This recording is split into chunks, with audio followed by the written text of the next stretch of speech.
The first time he said my wife's name, the cuffs were still biting his wrists and the adrenaline tasted like a copper penny in my mouth. "Tell Emma I'll call tonight," he smiled, like we were swapping barbecue recipes, not booking the most violent crew boss on the east side. I eased him into the squad car and shut the door before my hand started to shake. I've been a cop for 17 years. I've had grown men cry in my lap and teenagers spit in my face. But hearing my wife's name slide out of a gang leader's mouth like a secret he'd been savoring, that carved a new notch in my fear. If you're listening, hit subscribe and tell me where you're watching from. I want to know if your streets sound like mine at 3 a.m., sirens, compressors, and somebody's TV leaking laughter through thin walls. Let me tell you how a clean arrest turned into the dirtiest question of my career. Who exactly did I marry? 2 months before that night, I was Sergeant Daniel Cross, Homicide, Organized Crime Task Force, 4th Precinct. My life was predictable in the ways that keep a person sane. Emma's coffee on the counter by 6:10 a.m., my run across the Jefferson footbridge at 6:30, roll call at 7, paperwork that smelled like old toner and despair. Emma teaches music at the Community Arts Center. We met when a scared kid with a stolen trumpet wouldn't talk to anyone but the pretty lady who knew Miles Davis. I've always believed people are music. Patterns, variations, the occasional wrong note. You listen long enough, the truth plays itself. Our truth that fall was the Raven Kings, a crew that wore black windbreakers, ran fentanyl like it was a food delivery app, and left bodies wherever they forgot to count to 10. We'd been chewing on them for 9 months, CI flips, buy busts, surveillance logs thick enough to stop a .45. The head. Everyone said, Dante. No last name, like he invented hell. In 5 open homicides, his name floated like oil on rainwater. Never stuck. Guys with Dante's appetite don't touch the product, don't touch the guns. They touch phones. We caught the break because of a Buick. Not a wire, not a confession, not divine intervention. An old, tired, dented Buick LeSabre idling illegally outside a drop spot at 2:17 a.m. The kid behind the wheel was sweating through his hoodie and practicing his alibi out loud. "I'm just waiting for my cousin." My partner, Alvarez, lifted the trunk. Inside, 2 Jim duffels. One with $180,240 in heat-sealed stacks. The other with 10 white bricks stenciled with a raven skull. The kid sang instantly. Said, "Dante," 3 times like it summoned him. Gave us a location, warehouse on Nolan, bay door that sticks, 2nd floor office with mirrored glass. Said there'd be a meet tomorrow night, big one, real gold-plated. Like a rookie on open mic night, he didn't know when to shut up. We went by the book so tight it squeaked. Warrant. Stacks of probable cause so tall the judge leaned back in her chair and smiled. DA signed off. Tactical plan. Entry Team 1, Containment Team 2, my unit on the stairs to the office. I checked my phone before we rolled. Text from Emma, they added a Saturday recital, "I'll be late, don't wait up. Love you." I typed a heart and didn't hit send. Superstition. If you ever watched Good Cops Move, you know we pack our ghosts like extra ammo. Nolan Street at night had that abandoned factory echo, metal creaking like it remembered being important. We split like a zipper. Door popped exactly where the kid said it would. The office smelled like cinnamon gum and printer ink. Dante, if the name even belonged to him, stood with his hands already raised like he'd been expecting me personally. Black button down, sleeves rolled, forearms inked with the kind of careful line work you get from a parlor that makes you book 6 months out. He was my height, my age. The kind of handsome that gets other people to do stupid things. "You got a warrant?" he asked, almost bored. "It's Christmas-sized," I said, throwing the folded packet on the desk. He didn't look at it. He looked at my badge, then at my wedding band. The corner of his mouth jogged up. "Emma likes simple things," he said. "Silver, not gold." Smart. I felt my stomach drop like an elevator. Alvarez clocked my face and stepped closer to him. "You don't know his wife," Alvarez said, all steel. Dante shrugged. "A lot of pretty names in this city. Emma's a good one. We did the Miranda." He nodded at the right beats like he'd heard it set to music. He didn't resist. He didn't proclaim innocence. He didn't flex. He just kept clocking me, like I was the thing in the room worth stealing.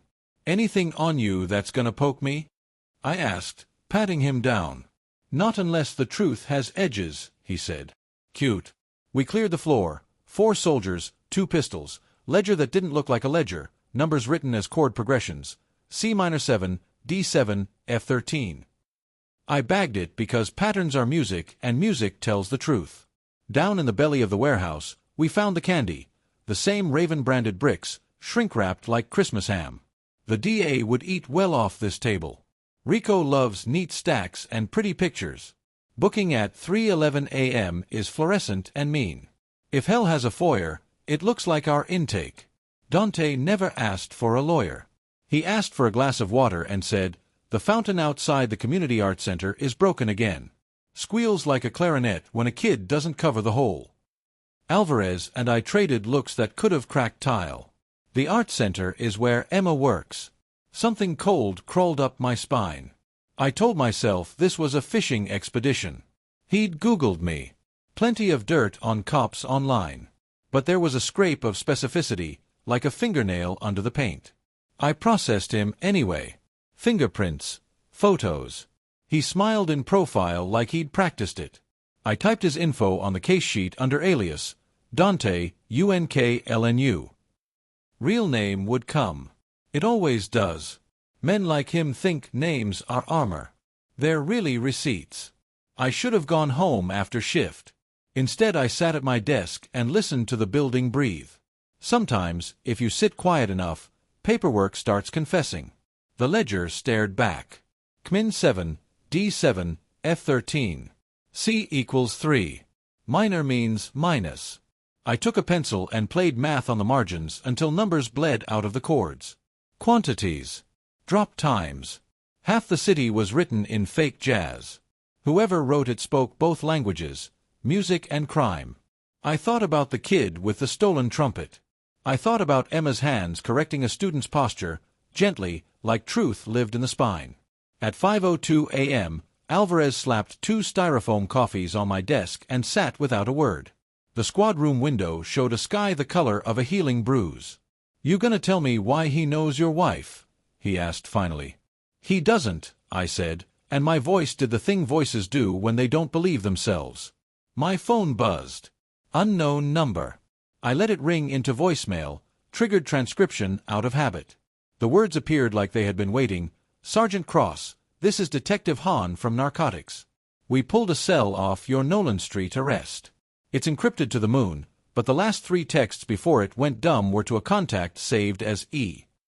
Message 1, recital today. Message 2, same bench. 7 p.m. Message 3, a treble clef emoji." Alvarez read over my shoulder. "Could be anybody," he said, giving me the lifeline we both knew was fraying even as he tossed it. I called Emma. Straight to voicemail. "Hey, it's me. Long night. Love you." I didn't mention the ledger that sang in chords or a gangster who liked to say my wife's name like a dare. I hung up and pretended the room stopped tilting. By 6:40, I was at the Community Art Center, because fear makes you early to places you love. The fountain out front squealed exactly like Dante said, a high, wounded note when a false step of water hit the basin's cracked seam. Inside smelled like dust and varnish and stale birthday cake. The front desk kid with purple hair told me Emma had left early the night before because of a broken lock on Studio B. She said she'd fix it herself, the kid shrugged, like that wasn't an insane sentence to say about my wife. Emma can fix anything with a screwdriver and a YouTube video. I fell in love with her halfway through her teaching me how to mend a wobbly chair. Studio B's door looked like it hadn't been kicked so much as persuaded by a patient wolf. Inside, music stands, scuffed floors, somebody's forgotten scarf, and on the piano a Polaroid, square and old-fashioned on purpose. Me and Emma at the Jefferson footbridge, the lights behind us fat and warm. The photo had been taken from far away like we were birds. On the back, written in clean block letters, "Tell Emma we're in the same key." I stood there and felt the floorboards press a message up through my shoes. "You think you're the one listening? Someone else has been listening longer." I looked at the piano, at the note, at the old ghost of the wobbly chair we fixed together. I took the photo with 2 fingers like it might bite. My phone vibrated again. "Alvarez, You need to get back. Dante's asking for you specifically. Says he's got a story. Says it starts with the first time he met your wife." Alvarez was still talking when I was already on my feet. The precinct corridors at that hour feel like a stomach, fluorescent, churning, digesting other people's mistakes. I signed the interview room release, checked the recorder battery twice, and stood in the doorway long enough to watch Dante breathe. Hands cuffed to the D-ring, posture like a bored student. The mirror threw my face back at me, tired cop, wedding band, cop eyes. "You wanted me," I said, and hit the red button. He smiled at the microphone like it were a pet. "Sergeant Cross. Daniel. You look taller on paper. You look dumber in person." I dropped a manila folder on the table. The ledger. His phone log. The Polaroid in an evidence sleeve. "Start with why you know my wife's name." He leaned back until the cuff chain tugged. "Let's start with something easier. Middle C." I didn't blink. "You put chord changes in a dope ledger. Cute. Nerdy. Conspiratorial." He shook his head. "Practical. Numbers smear. Notes don't." I pulled up a chair and Saturday, Miranda was read. "You waived counsel. You sure you don't want an adult in the room?" "I have one," he said, eyes on me. "And I value your time, so I'll keep this in one key." He tapped the table with 2 fingers, a rhythm that wanted to be music. "I met Emma 8 years ago at the Juvenile Hall Annex. She was running a pilot arts program with your department's blessing. Notes over noise. Tuesdays and Thursdays. Keyboard with 3 sticky keys. She brought tape and a bottle of Windex. She fixed the sticky keys." His grin softened at the edges. "She fixes things." My neck prickled.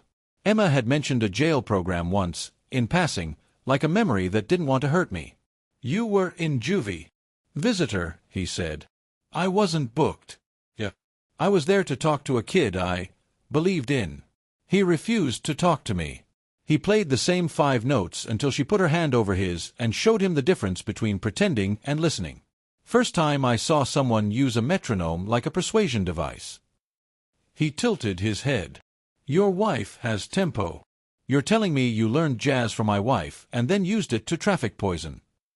"I'm telling you Emma taught me a language. What I did with it is on me." He glanced at the Polaroid sleeve. "She likes that bridge because the wind makes it sing at night. Don't talk about her like you know her." "I know she has a scar on her index finger where the string cut when she tried a cello once. I know she can tell a kid is lying by how they breathe between bars. I know she meets people on benches because offices scare them. I know," he trailed, eyes tightening, "that she thinks the system eats children and that she can be a fork." Alvarez was behind the glass. I could feel his stare through the tint. I told myself people collect details as weapons. I told myself he wasn't describing my wife. He was describing an idea of her. I told myself a lot of things. "You texted E about a recital and a bench," I said. "Who's E?" "Emma," he said simply.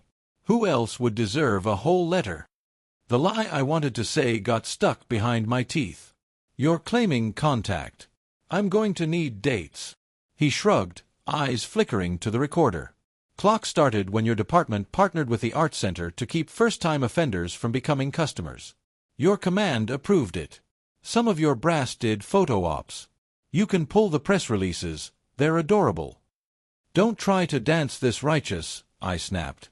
"You are why we have obituaries with baby pictures." A muscle in his jaw twitched. "I know what I am. I also know how you close cases. You chase heat. Me? I chase patterns. And something is off-key, Sergeant. The Kings didn't lose their drops because I got sloppy. They lost because someone started humming the tune too loud." "English. Leak," he said. "Your house, your unit, your God. Someone wearing your patch is playing both sides. That's why I asked for you. Because if I say it to a wall, it disappears. If I say it to you, maybe you'll hear the beat behind the noise." "Nice try," I said. "You say, rat, you get a visit from the DA with a menu of reduced charges. We've read this playbook." "Sure," he said, lazy again. Offer me a deal, Daniel. I'll pretend to consider it. But first, he leaned as far forward as the chain allowed. Emma isn't dirty. I didn't let him see my knuckles. You bring my wife into this again, and I will. Do what? He said, soft. Arrest me. You did that. Serge, they used her. The bench meetings. Not me. She meets mothers, sisters, kids with stolen trumpets. She meets civilians who think cops are made of teeth. Someone watched your wife build trust and slid messages under it. That Polaroid? That's not a threat. That's a breadcrumb. Someone wants you to think I am the wolf. I'm a wolf, he shrugged, but not her wolf. The room got smaller. I could hear the HVAC trying too hard. I picked the ledger up and flipped it open. Then sing for me. Kmin 7, D7, F13. That entry on the 23rd. Where was that drop and who picked it up? He answered without drama. Cross Streets. A warehouse bay number. And the pickup, he said. A white van with a church decal your leak would never suspect.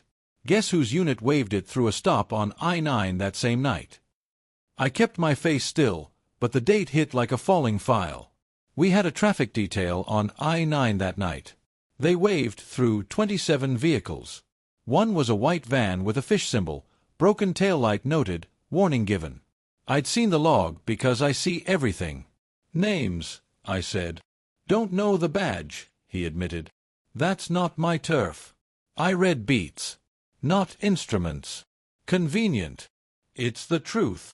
We both sat with it, the tension between a song and noise. He broke first. Do you know why we encode as chords? He asked. Because a key carries mood. Minor is sorrow. Major is victory. Mixolydian is trouble dressed as fun. While you're busy counting bricks, men are counting children. This city's heartbeat isn't in your caseload. It's in who shows up for recitals. My head snapped up. Say that word again. Recitals. You texted recital and a treble clef. What does that actually mean? Recital means drop near the art center. Treble clef means look east. He tilted his head toward the evidence sleeve. Whoever wrote that on your photo speaks the same language. I stared at the table until the laminate pattern blurred. East of the art center is the Jefferson footbridge. The bench Emma sits under a maple where the wind hums a note like a cheap crystal glass. 7 p.m. is when she always texts home before her last class. The door opened. Alvarez slid in a note, eyes a question. I unfolded it. Han, narcotics. Phone forensics pinged last geo. Bench by art center, 1859. Camera grid has a blind spot. Also, admin wants you. Captain Linden. No. Field trip. Dante grinned. Tell Emma I said hi. I stood, gathering the folder and the Polaroid. This is not your stage, I said. Never is, he murmured. But the music plays. In the hallway, Alvarez caught my arm. Linden's in a mood. 8 emails from City Hall. If there's a leak, he's gonna pretend it's a plumber's problem. Han's ping is bad, I said. Bench. Blind spot. Alvarez swallowed. You think Emma? I think Emma meets scared people in safe places. And someone decided that was a delivery service. We walked past the break room. Somebody's donut box sat open like a trap. In Linden's office, the blinds were halfway closed, which is how he says he cares about your privacy while he guts you. He gestured without standing. Close the door. I did. He steepled his fingers. Good pinch on Nolan. But you brought me a headache. Dante asked for you. He name-dropped your wife. I've got phones on fire. I need to know if I'm about to bleed in the press. My wife runs a music program, I said evenly. If her name is in his mouth, it's because the city is small and hope is smaller. Linden grunted. Poetic. Here's prosaic. Han pulled texts to an E. The treble clef looks like a cute emoji until you realize it's a compass. We're scrubbing footage around the art center. Cameras went dark for 9 minutes last night. Same 9 we think a drop happened. I'm moving you off primary on Dante, and I'm moving organized crime off the art center perimeter. Conflict of interest. No, I said, before my brain voted. He raised one white eyebrow. Excuse me. With respect, Captain, you move me off this. Whoever is using my wife's world gets a head start. I know the keys. I can read this ledger. He stared at me like he was deciding which drawer to file me in. You want to keep it? Fine. Then bring me daylight. Fast. And keep your wife away from benches. She doesn't scare easy. Make her, he said. Or I will. I left with a kind of anger that tastes like old pennies. Alvarez fell into step. What's the move? We split, I said. You babysit Dante. You lean on the ledger with Han. I go to the art center and nail plywood over every blind spot. And Emma gets the truth. I looked at my watch. 6:21 a.m. The city outside stretched and yawned. If she'll listen. As we hit the stairs, my phone buzzed again. Unknown number, no caller ID. I answered. Sergeant Cross. A woman's voice. Tight. Frayed. Yes. This is Carla Ortiz. My son Malik takes piano with Emma. He didn't come home last night. The last text I got from his phone said, "Recital today?" She choked on the word. Do you know what that means? Carla's voice rattled like glass about to break. I steadied mine. Where are you right now? In my kitchen. I've called everyone. He never stays out, Sergeant. He's 15. Her breathing hitched. Emma said she saw him at the art center yesterday. He never came home. I pinched the bridge of my nose. 15. Recital today. A chord change disguised as a text. Don't move, I told her. I'll send a unit. We'll find Malik. I hung up before the panic in her throat infected mine. Alvarez shadowed me down the stairs. Missing kid. 15-year-old piano student. Last text had recital code. My legs felt like they were running ahead of my brain. They're using the kids now. We hit the lot. The dawn was flat gray, the kind of light that makes everything honest. You need backup? Alvarez asked. I need you chained to Dante. If he's telling half the truth, the ledger sings where the kids go. Han can grind numbers. You stay on him until he cracks, or you do. You're going to Emma. Yeah. And Carla. I slid into my cruiser. Text me if Dante sneezes. The tires chewed asphalt. Every block felt louder than the last. At a red light, I saw a mother dragging her daughter across the street by the wrist and thought about how fast safety can flip into evidence. Malik's face floated in my memory from a recital Emma made me sit through last spring. Awkward boy, too tall for his chair, fingers fumbling but eyes lit up when she encouraged him. 15 going on 30 if he wasn't careful. By the time I pulled onto Carla Street, the neighborhood was already awake. Dogs barking, garbage truck groaning, somebody playing gospel too loud from a kitchen window. Carla stood on her porch in a housecoat, wringing her phone in her hands like it owed her answers. She ran down the steps when she saw me. Did he text you? Did Emma? Nothing yet, I said, keeping my voice level. We'll find him. I motioned to the two uniforms who'd rolled up behind me. Check the usual spots. Friends, arcade, gym. Get statements. Carla's eyes searched mine for something human. You think it's them, don't you? The Kings. I hesitated, and in that heartbeat she knew.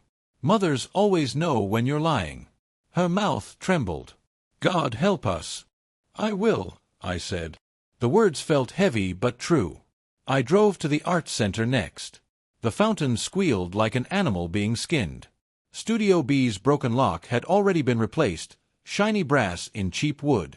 The kid at the desk, purple hair, still yawning, brightened when she saw me. Emma's not here yet. She left early last night, though. Seemed worried. About what? The kid chewed her lip. She kept checking the clock.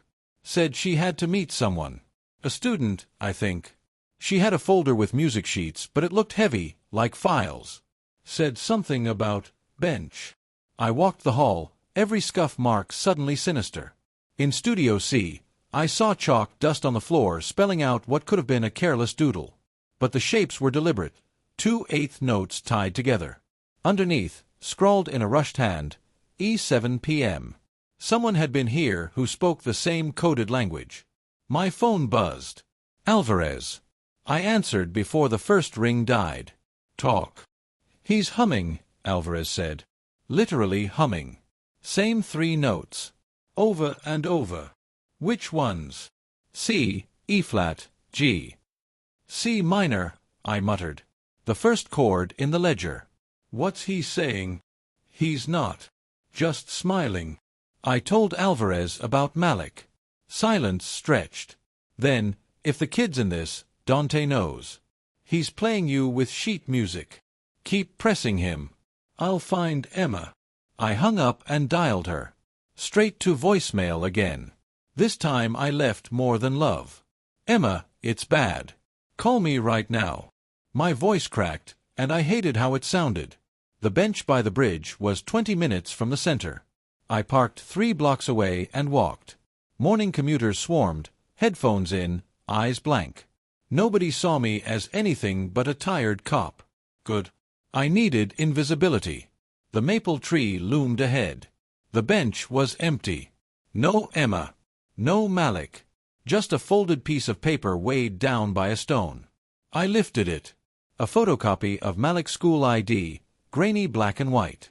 Across the bottom in block letters, same key. My stomach clenched. Same phrase as the Polaroid. Whoever this was, they were stitching a symphony out of my life. I heard footsteps behind me. Spun, hand near my holster. Just a jogger, headphones blaring. I let him pass. The wind rattled the leaves, making that humming note Dante had described. It felt like mockery now. The paper crackled in my fist as I called Han. Pull every camera within 6 blocks of the bridge last night between 6:50 and 7:10. Somebody left me a note. We're on it, she said. But listen, your guy Alvarez just sent me a clip. Dante started singing actual lyrics. What lyrics? She fixes things. She fixes things. Over and over. My chest hollowed out. Emma. That was her in his mouth again, like a weapon. Get me every visitor log from juvie 8 years back, I said. Cross-reference Emma's program with his name. On it, Han said. But Daniel, if he's been circling her that long. I know. My throat was dry. Just do it. I folded the note and slid it into my pocket. My phone buzzed again. Unknown number. Against instinct, I answered. Sergeant Cross. Male voice. Smooth, calm. Who is this? You want Malik back? Tonight. Same bench. 7. Come alone. A pause. Bring the ledger. My pulse thudded. If you hurt that kid. We're not in the business of hurting kids. We're in the business of teaching them new songs. He chuckled, low. Ask Emma.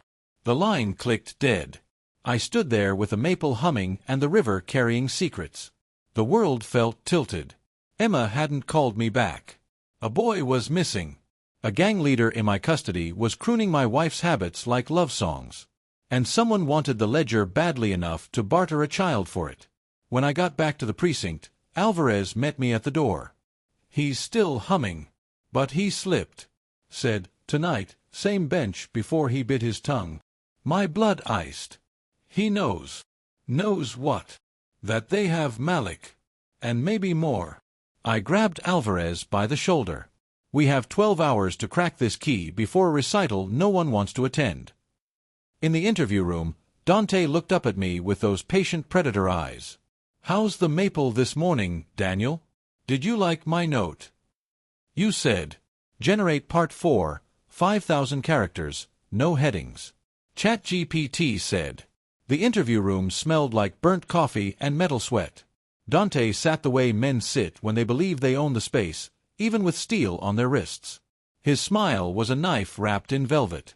You left that note, I said, dropping the photocopy of Malik's ID on the table between us. He tilted his head, studied it as if he'd never seen it before. Neat handwriting.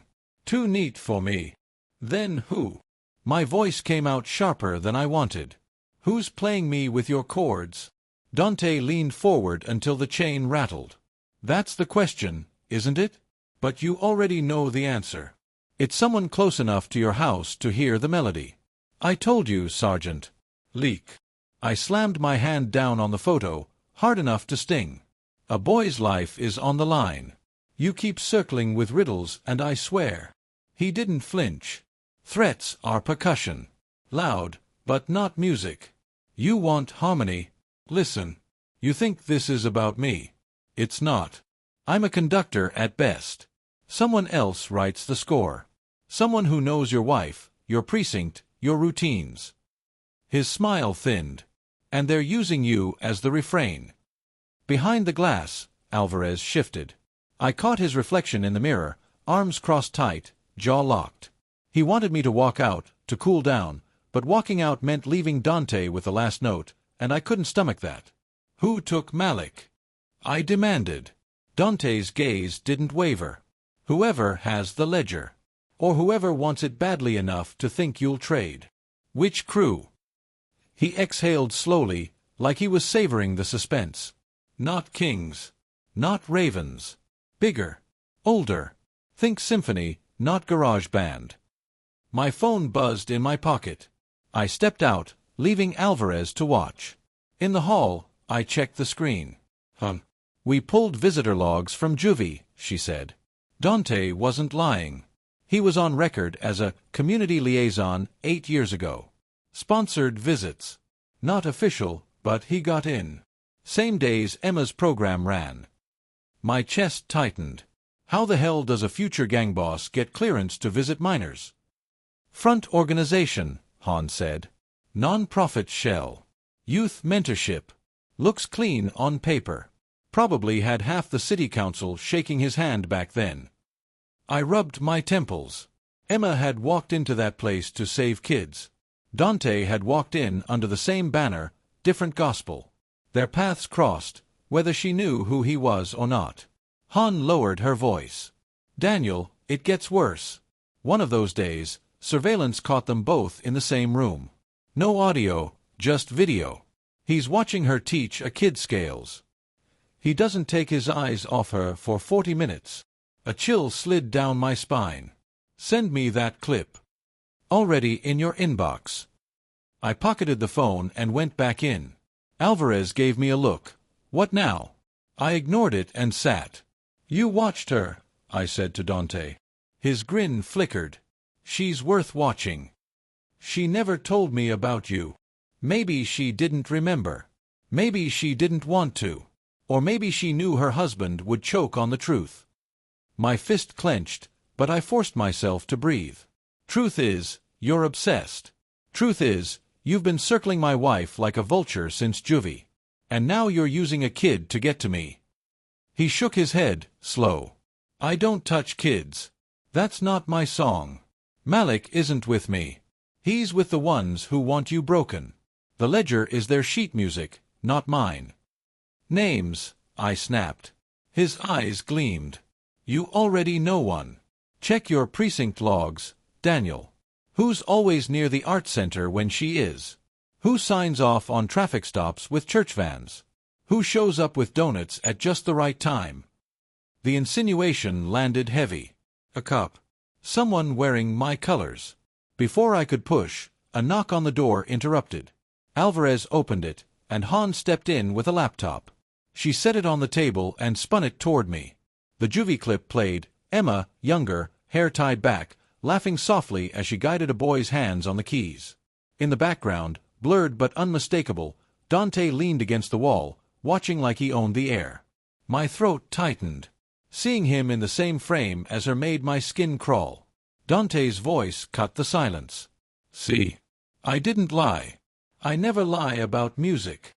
Han snapped the laptop shut. We've got another problem. Cameras near the bridge picked up a van last night. Same church decal as before. Plates trace back to a retired patrol car from our own fleet, repainted. Somebody inside the department is running this. Alvarez swore under his breath. I stared at the table, My reflection fractured in the steel. My badge suddenly felt like lead on my chest. Dante leaned forward, voice low. You want Malik alive? Tonight. 7. Same bench. Bring the ledger. But don't bring backup you can't trust. Because if the leak smells a setup, the boy's gone. I wanted to slam the table, scream, anything. Instead, I stood. You stay in this room until I say otherwise. As I left, Alvarez followed. He's baiting you, Danny. You know that, right? Maybe. Maybe not. But Malik's real. And if they're using Emma's world as the drop zone, I can't sit this out. Alvarez grabbed my arm. Then at least let me come. No.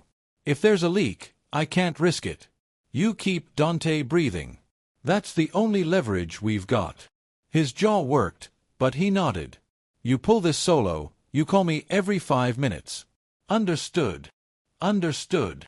Back at my desk, I opened the laptop and replayed the juvie clip, freezing on Dante's blurred face in the corner.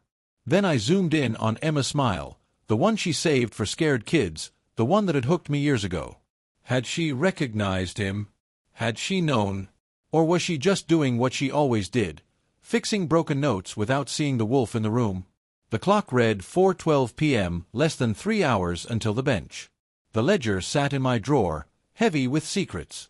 Malik's face hovered in my mind, side by side with Emma's. I holstered my weapon, pocketed the ledger, and whispered to the empty room, "If this is a trap, God help the man who wrote it." My phone buzzed. Text from an unknown number. "She's already here. Don't be late." The text glared at me like a red light I couldn't run. "She's already here. Don't be late." She. Not the boy. Not the ledger. Emma. I read it twice, 3 times, hoping the words would rearrange into something ordinary. They didn't. My first instinct was to call her. But if they had her phone, or worse, if she was standing under that maple with someone's hand on her shoulder, then calling would be like setting off a flare. My thumb hovered over the dial and froze. Instead, I called Han. She picked up on the second ring. "They just sent me a message," I said. "They claim Emma's already at the meet." Jesus. Where? Same bench, 7 o'clock. They're moving the pieces early. Daniel, you cannot go in blind. We've confirmed the leak is inside the department. We don't know who's safe. I don't have the luxury of waiting. Malik's out there. Emma's name is on their lips. And they want the ledger. Han's silence was a verdict. Then, if you're going, I'll cover what I can. But don't trust the cavalry. Not tonight. I ended the call and stared at the ledger in my drawer. Pages filled with chord progressions that were also maps, numbers, drop codes. It felt alive in my hands, humming like an old amp. At 6:22 p.m., I parked 3 blocks from the bridge again. The sky was slipping into bruised purple, street lamps flickering awake. I tucked the ledger under my jacket, weapon at my side. Every nerve hummed. I walked. Each step felt like walking into a song I didn't know the ending of. The river murmured below, the maple tree ahead already whispering its off-key note. The bench came into view. Empty. Except for another folded piece of paper, weighted by the same stone as this morning.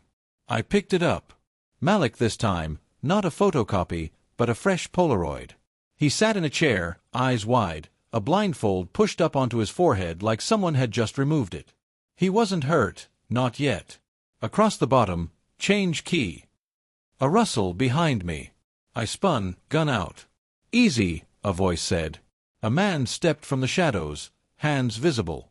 Black hoodie, jeans, no mask. His calmness was scarier than a weapon.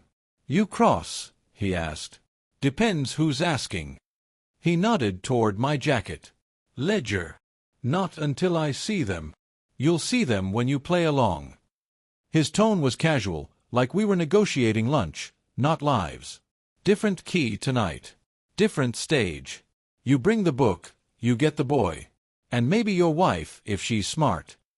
"Where?" "Warehouse on Nolan. Same one you raided. 7 shop." He smiled faintly. "Funny, right? Back where you started." I kept my gun trained, but my stomach twisted. Nolan was locked down, evidence teams, tape, a dozen cops in and out. Unless the leak had cleared it, scrubbed it, left it wide open for an encore. The man held out his hands. I'm just the messenger. You shoot me, you get nothing. I lowered the gun a fraction. If they touch Emma, they won't. She's valuable. More than you know. He backed into the shadows and vanished like he'd never been there. My phone buzzed immediately. Alvarez. I answered, still scanning the dark. Dante's losing his cool, Alvarez said. He started pacing, chain clanking. He said one word over and over, Nolan. My pulse hammered. They're moving it back there. 7 o'clock. You can't go alone. I don't have a choice. They've got Malik. Maybe Emma. Then I'm coming. No. If Dante's their conductor, you keep him in the chair. If he slips, record every damn note. I hung up before he could argue. I ran to the car, engine growling to life. The city blurred past, red lights, honking horns, people living small lives unaware that a boy and maybe my wife were bargaining chips tonight. At 6:58, I rolled up on Nolan. The warehouse looked dead, crime tape fluttering in the dusk. My headlights washed over the bay door. Closed. Too quiet. I killed the engine, stepped out, ledger clutched like a lifeline. The wind carried the smell of rust and oil. My boots crunched gravel like gunfire. Inside, the warehouse was shadow and echo. Evidence markers still dotted the floor like forgotten confetti. I moved slow, gun raised.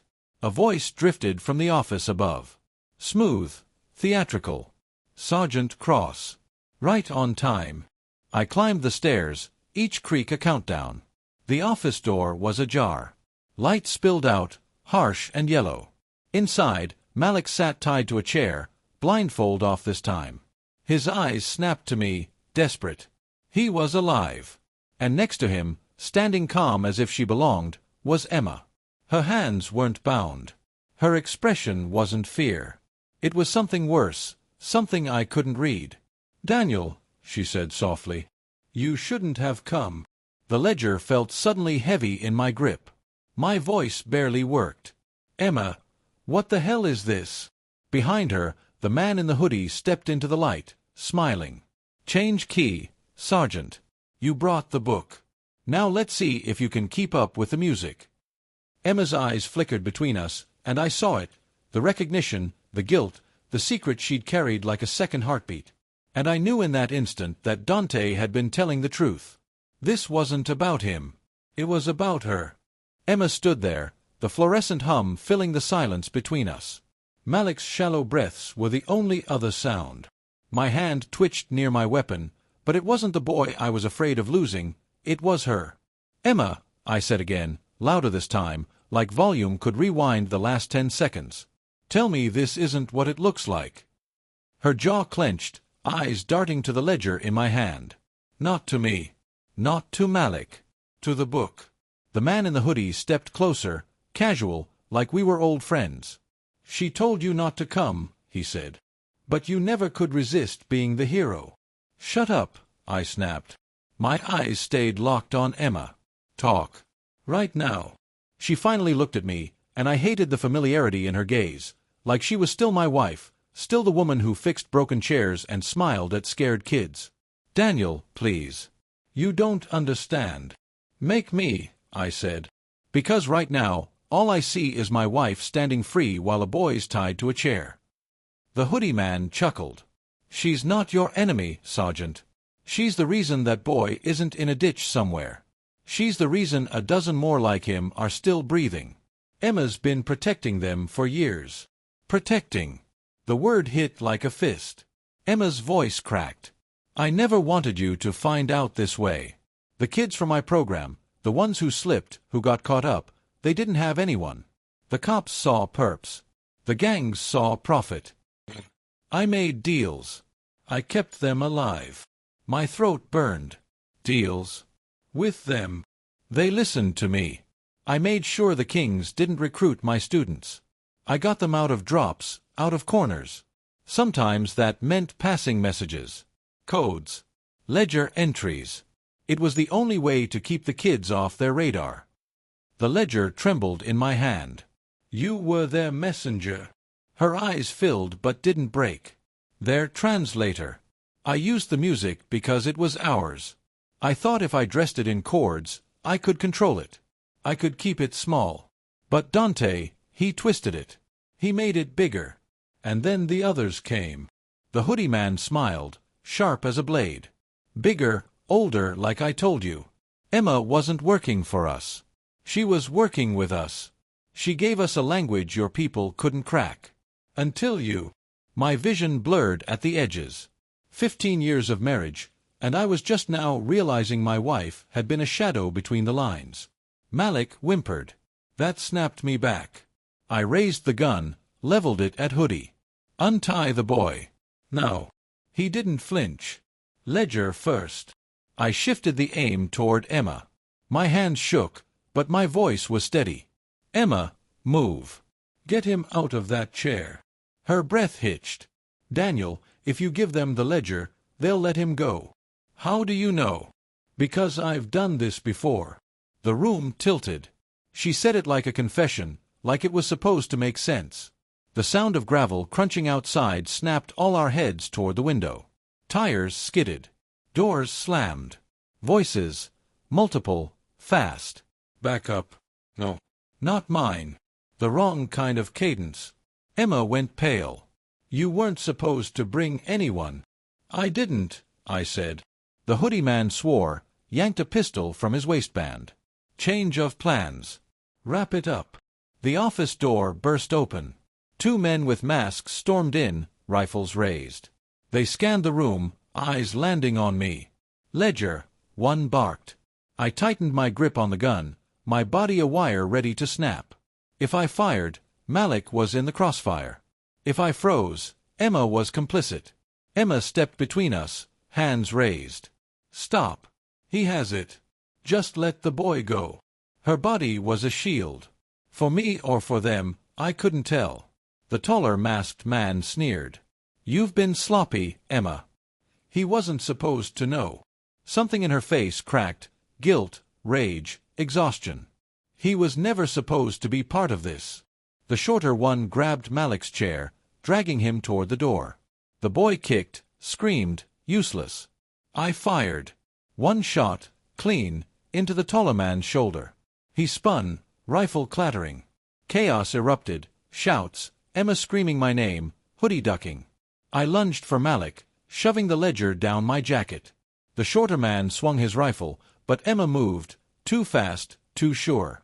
She slammed the chair leg into his shin, making him stumble. Malik toppled, half free. Run! She shouted at him. He scrambled to his feet, blindfold flying, and bolted past me down the stairs. The hoodie man fired once, wild, hitting nothing. I kicked his wrist, gun skittering across the floor. My own muzzle found his chest. End of the line, I growled. But Emma's voice cut through. Daniel, stop. If you kill him, you'll never find out who's really behind this. My finger hovered on the trigger. Sweat stung my eyes. The taller masked man groaned on the floor, clutching his shoulder. The shorter scrambled for his weapon.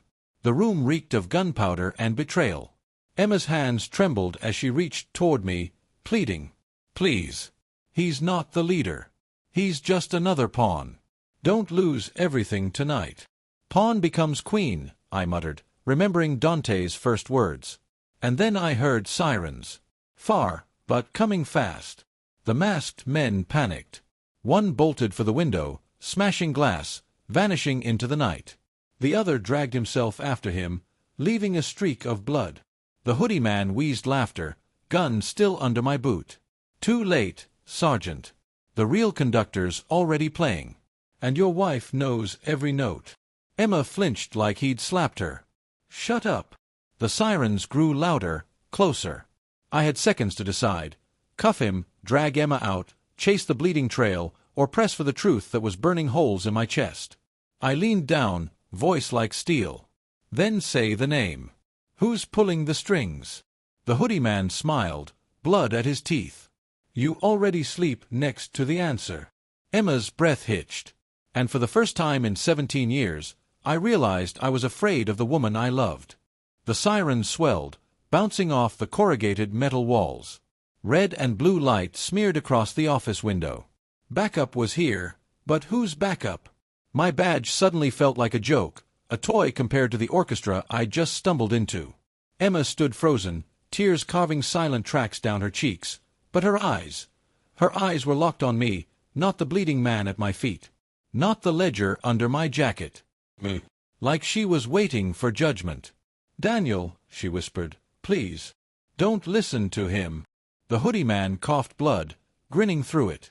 "She's already played her solo, Sergeant. You just haven't heard the whole song." I pressed the muzzle harder into his chest. "Give me the name." "No." Boots thundered on the stairs. Doors slammed. A voice barked, "Police! Drop it!" Alvarez burst through first, gun raised, eyes wild until they landed on me. Relief flickered, then suspicion when he saw Emma unbound. He froze, weapon still steady. "Danny, what the hell is going on?" Behind him came Han and 2 uniforms. Their barrels swept the room, pausing on Emma. She didn't flinch, didn't move. I holstered my weapon slowly, raising my free hand. "We've got a live one here." 2 fled through the window. "Malik's clear," he ran. Han's gaze narrowed. "And your wife?" Emma finally spoke, voice raw. "I was trying to keep the boy alive. That's all. You think I wanted this?" Alvarez cut in. "We found tire tracks out back. Church van again. Same plates. Whoever's behind this is laughing at us." He glanced at me, quiet enough only I could hear. "You sure you trust her?" The question sat between us like a loaded gun. Han motioned to the uniforms. "Bag the wounded one, get him to holding. We'll squeeze him later." The hoodie man chuckled weakly as cuffs clicked shut. "Squeeze all you want. The juice is upstairs." They dragged him out. His words stuck in my ribs. Upstairs. Where Emma lived.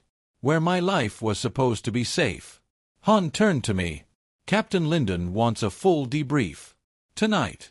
Bring the ledger." Emma stiffened at that. Her eyes flickered, fear buried under practiced calm. She didn't want the ledger in Linden's hands. I saw it clear as day. I nodded anyway. "I'll be there." Han left with the uniforms. Alvarez lingered, giving me a look that was part loyalty, part warning. "Don't let her out of your sight." When it was just us, the warehouse smelled of blood and dust. Emma sank onto the chair Malik had been tied to, burying her face in her hands. "I never meant for this to touch you," she whispered. I crouched in front of her. "Then tell me what it is. No riddles, no chords. Truth, Emma. Or I can't keep you safe." She lifted her head. Her eyes were the same ones I'd woken up to for 17 years, but behind them was a weight I'd never seen. "It started at juvie," she said. "Those kids, they were drowning. I thought I could build a bridge. I didn't know Dante was there, watching. He saw what I was doing and offered protection for the ones I couldn't reach. Said if I passed along notes, they'd leave my students alone." My stomach twisted. "So you wrote their language?" She nodded, shame spilling. "At first it was small. Chord changes, meeting times, safe corners. Nothing violent. Then it grew. By the time I realized, I was in too deep. And if I stopped, the kids paid the price." "Why didn't you come to me?" My voice cracked. Her face broke. "Because I knew what you'd say. Follow procedure, tell command, let the system sort it out. But the system doesn't save them, Daniel. It eats them. I thought I could play both sides long enough to keep them alive." I stood, pacing. The ledger burned against my ribs. "And now? What's the endgame?" She looked down at her hands. "There isn't one. Unless you burn it all." Before I could respond, my phone buzzed. Unknown number. I put it on speaker. A distorted voice filled the room. "Sergeant Cross. You've got something of ours. Bring the ledger to Linden tonight, and you'll never see your wife again." The line went dead. Emma's eyes widened. "Linden." I stared at the phone. The echo of the hoodie man's words returned. The juice is upstairs. Alvarez reappeared at the door, frowning. Danny, what's wrong? I swallowed hard. I think we've been playing for the wrong conductor. He frowned deeper.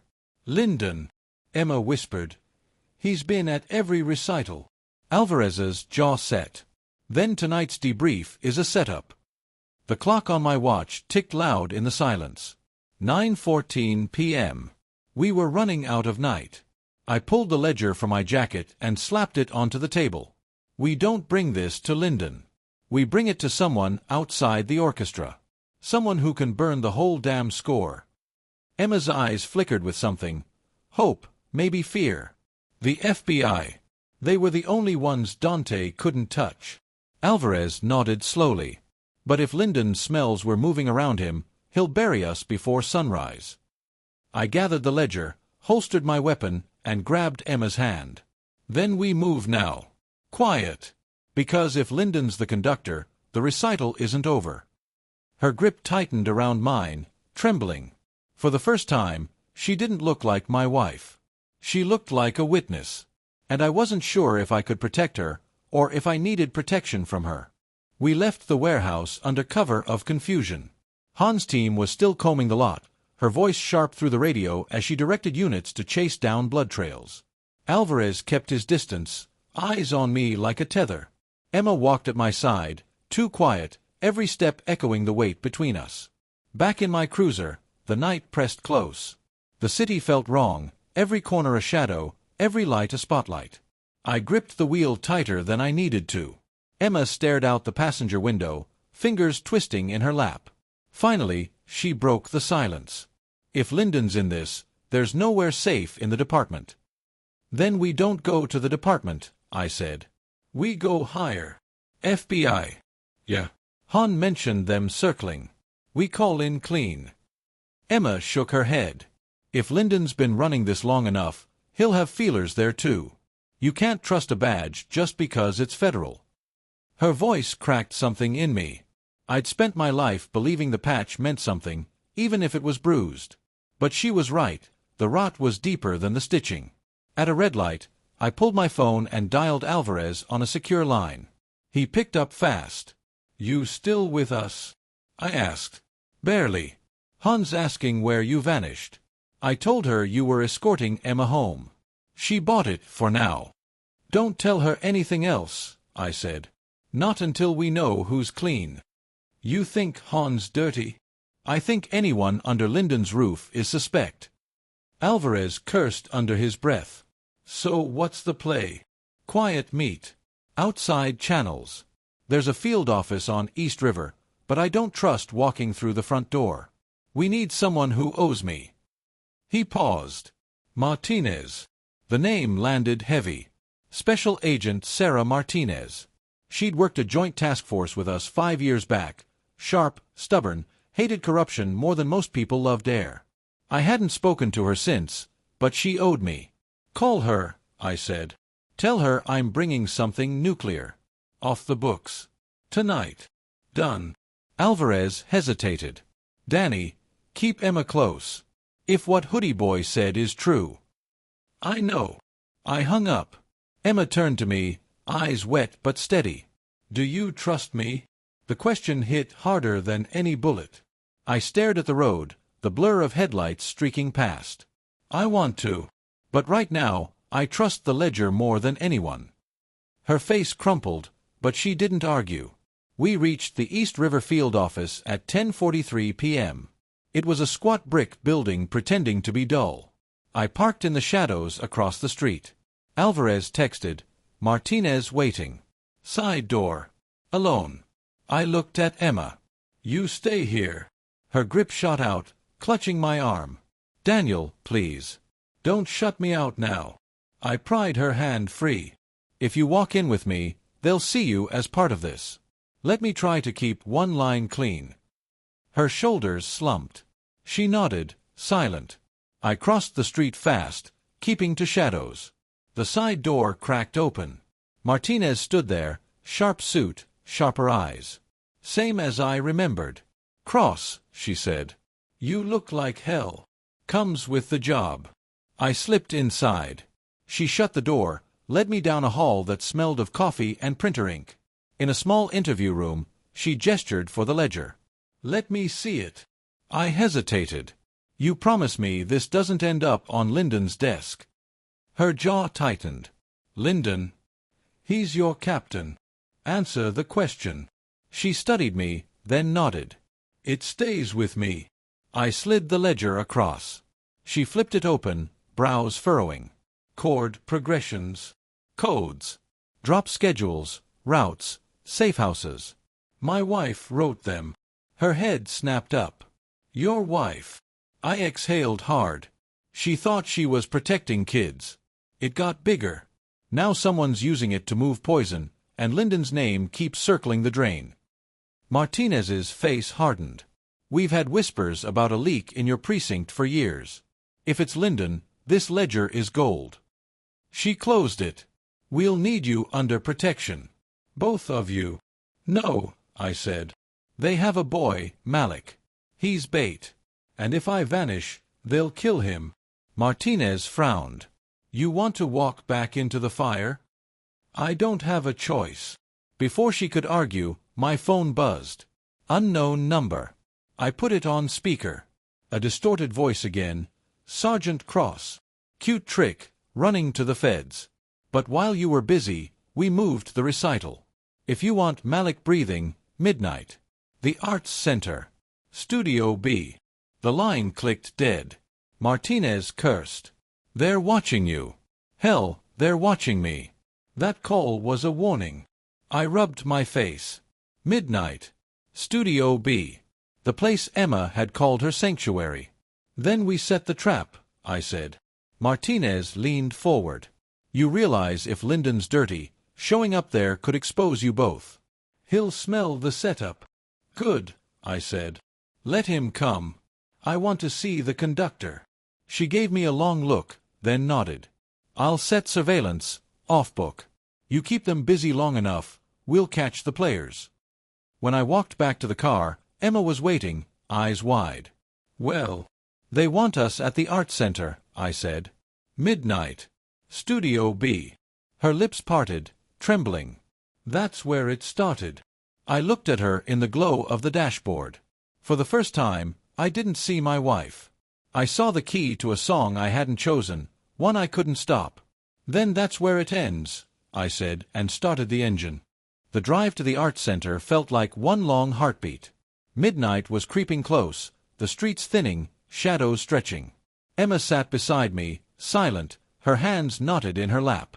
I kept glancing at her profile, trying to see the woman I married instead of the cipher the gangs had been using. But the silence between us was louder than any confession. At 11:47 p.m., we pulled into the lot. The fountain out front squealed its broken note, slicing the night air. The building looked asleep, but Studio B's window glowed faintly, a square of pale yellow like an eye half open. Martinez's voice crackled softly in my earpiece. We've got eyes from across the street. No lights on our end. You walk in, you're alone. Understood. Understood, I whispered. Emma touched my arm. Daniel, if things go bad, don't save me. Save the boy. Her words carved me open. Don't you dare talk like that. Her eyes glistened. Promise me. I didn't answer. Instead, I checked my weapon, tucked the ledger inside my jacket, and stepped into the night. Gravel crunched under my boots. Every breath felt like it might echo. The Art Center door creaked when I pushed it open. Inside smelled of varnish, chalk, and stale air. The hallway stretched dark, only Studio B glowing faintly at the far end. I walked slow, gun raised, each step deliberate. When I reached the door, I nudged it open with the barrel. Malik sat in the center of the room, tied again, blindfolded. His chest rose and fell, alive. Relief cracked through me. Then a voice from the corner, "On time, Sergeant." Good. Captain Lyndon stepped into the light. Neat uniform, tie perfect, like he'd walked from a press conference instead of a crime scene. His smile was politician smooth. "Lyndon," I said, my voice raw. "You brought the ledger." My hand tightened on the jacket. Why? Because it's mine, he said simply. I built this system long before Dante figured out how to write it. Emma helped me dress it up, make it sing. And you? You're the last loose note. Emma appeared behind him, pale, shaking. She looked at me with something like apology, something like fear. Tell me it isn't true, I said to her. Her lips parted, but Lyndon cut her off. She tried to protect you. I'll give her that. But she belongs to this, Daniel. Always has. You were just the cover tune. I raised my gun. Untie the boy. No. Lyndon chuckled. Always the cop. Still pretending rules matter. Look around you. Who do you think signed off every raid? Every traffic stop that conveniently missed the van? Who do you think kept the feds just far enough away? This city plays my song. Not tonight, I said. His smile thinned. Then shoot. Kill your captain in a music classroom. Watch how fast the world decides you lost your mind. From the hallway, footsteps. 2 uniforms stepped in, rifles raised. Not Martinez's people. Lyndon's. Emma flinched, whispering, Daniel, please. Please what? I snapped. Tell me you're not part of this. Her tears caught the light. I never wanted it this far. I thought if I played along, I could keep the kids safe. Lyndon twisted it. He used me. I swear I never betrayed you. Lyndon sneered. Don't romanticize it. She knew what she was doing. I flicked the gun toward him. Untie the boy, or I'll put you down. He spread his arms, laughing. You think Martinez will save you? She's outside, yes, but she doesn't have the numbers. I do. The ledger felt heavy against my chest. My mind raced. If I handed it over, Malik lived, but Lyndon would tighten his grip forever. If I fought, Malik was a bullet away from dead. Emma's voice broke through. Daniel, give me the book. I can trade it. I can get him out. I stared at her, the woman I'd trusted with everything. My pulse thundered. Then a gunshot cracked, sharp, close. One of Lyndon's men dropped, rifle clattering. Martinez stormed in from the hall with 2 feds behind her, yelling, Drop it! FBI! Chaos erupted. Bullets shredded plaster. Malik screamed under the blindfold. Emma hit the floor, hands over her head. Lyndon dove behind the piano, returning fire. 1 fed took a hit and fell. Martinez pressed forward, fierce, firing controlled bursts. I lunged for Malik, cutting the rope with my knife. Go. Run to the hall. He stumbled, blindfold falling, then bolted toward the doorway. Emma crawled toward me, eyes wide. Daniel, the ledger. My jacket was half open. Lyndon saw it too. He fired, the round splintering wood inches from my shoulder. I rolled, gun barking back. He cursed, ducking deeper behind the piano. Martinez shouted, Cross! Get the ledger clear! My hands trembled on the jacket. The book that had poisoned everything, the song that had ruined my marriage, my unit, maybe my whole career. Emma grabbed my wrist. Please. Let me end it. Her touch burned like betrayal. Another shot cracked. Dust rained from the ceiling. Sirens wailed closer, more units, but whose? I stared at Emma, at Lyndon, at Martinez holding the line. The clock on the wall ticked midnight. The recital had begun. And I had 1 bar left to play. The second hand clicked loud enough to feel like a countdown. Martinez was trading fire with Lyndon's shooters. Plaster dust fell in little constellations. Emma's grip on my wrist was a plea and a confession. 1 bar left. Change key, I said, not to Lyndon, not to Martinez, to Emma. Her eyes flicked to mine, remembering the chalk notation on Studio C's floor, the Polaroid, the way we used to joke that marriage was just learning to improvise in the same key. She gave me the slightest nod. I yanked the ledger from my jacket and slid it across the floor with the heel of my boot. It skated under the piano like a puck. Lyndon lunged. Mine, he snarled. Yours, I said, and thumbed the little fob in my pocket. A whispering click under the piano. The tracker Martinez had sewn into the spine came alive, a high, inaudible chirp, a silent beacon the size of a thumbnail. No ink pack. No fireworks. Just a metronome we could finally hear. Signals live, Martinez breathed in my ear. We've got him. Lyndon snatched the book and stood, triumphant, half-shadowed by the instrument he hid behind. You see, even your stubbornness plays for me.